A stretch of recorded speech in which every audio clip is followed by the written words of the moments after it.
Let's get gymnasty.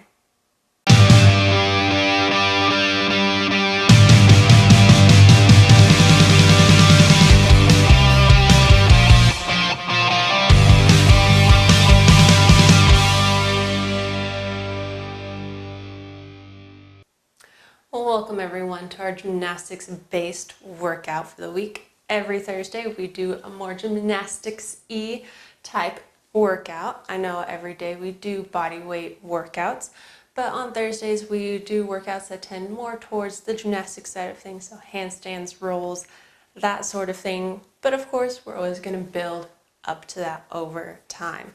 The first way we build up to that is by using prehabilitative exercises. So rehab exercises that you'd usually see in like a physical therapy type setting, but we're using them as a warm-up to make sure our joints stay healthy and can handle the impact that we're going to take later on in the workout. So prehab for today is going to start with glute bridges, just lying down on your back, feet flat on the floor as if you're going to do a sit-up. But instead of sitting up, we're going to lift the hips, squeezing the butt, hold for a count of 2, and then relax back down to the ground. Working on squeezing the glutes, squeezing the hamstrings, and keeping the core tight to work on the hip stability, especially where the hip meets the low back.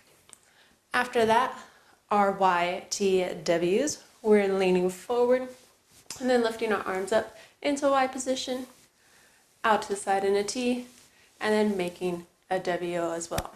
So if you're looking from the front, we're lifting to a Y, and then to a T, and then a W. 3 sets of 8. You have to do the Y, the T, and the W for it to count as one set. Now if you want, you can use weights with this, but no more than 5 pounds. This is to target the smaller shoulder muscles. We don't want to over fatigue or injure them. It is prehabilitative work. After that, our strength is going to be 5 sets of either 5-second, 10-second, or 15-second L-sits. On these, the time depends on your level. Are you level 1, level 2, or level 3? If you don't know which one you are, head on over to our website, newfoundgym.com, link in the description below, and hook up with one of our coaches who can put you through a movement assessment and determine what progressions are right for you and what levels you should be working. But again, we're going to do 5 sets of either a 5-second hold, 10-second hold, or 15-second hold, dependent on your level. Moving on from there, the gymnastics work for today is going to be 5 rounds, 10 pull-ups if you're level 1, or your version of a pull-up, 10 chest to bars if you're level 2, only if you're level 2, and working on 10 muscle-ups if you are a level 3 and have the space and the capability to do a muscle-up. After that, 10 tuck-ups if you're a level 1 or level 2. I also want level 2s doing tuck-ups today. And then 10 V-ups for our level 3s, followed by 10 inverted push-ups, 10 gymnastics squats, so keeping the legs together as we try to squat all the way down to the ground. Of course, keeping proper squat mechanics in mind, holding onto a flat back by squeezing the core, keeping the feet flat on the floor so we're driving through our heels, and then finishing out with either 10 straight jumps if you're level 1, 10 tuck jumps if you're level 2, or 10 single leg jumps if you're a level 3. Please do not try the level 2 or the level 3 movements until you've been put through a movement assessment. Stick to level 1 until you know, until your physician knows, until your professional knows what progressions are right for you. Again, this is 5 rounds, and it is going to be for quality today, not for time, for quality, working on how well we can move. And to talk a little bit more about quality movements and our most skilled movement for today, our inverted push-ups, we're going to turn it over to our technique analyst who's going to take us through what that should look like. The inverted push-up is a highly technical skill.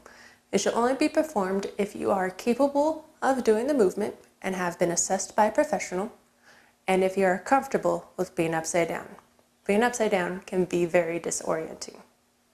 If you are missing one of the 2 requirements, we suggest you start with the pike push-up as shown.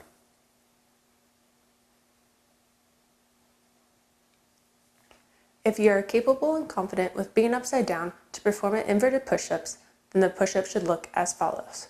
You'll need an elevated surface on which you will place your knees or your feet And once the legs have been placed, you'll walk the hands back so that the hands are underneath the hips and the body is in a vertical position. From there, to perform the repetition, the head goes down in front of the fingertips with the elbows pointed toward the box. The crown of the head touches the floor, and we press back into the vertical position. And that is our inverted push-up. What a great explanation of what our inverted push-ups should look like. Again, guys, work on quality here. Work the level that's right for you. If you don't know what that level is, go on over to our website, newfoundgym.com. Find one of our coaches who can put you through a movement assessment and help you determine what would be the best workout for you. That's all we have for you today. Let us know how it goes in the comments below, and then we'll see you tomorrow for yet another workout.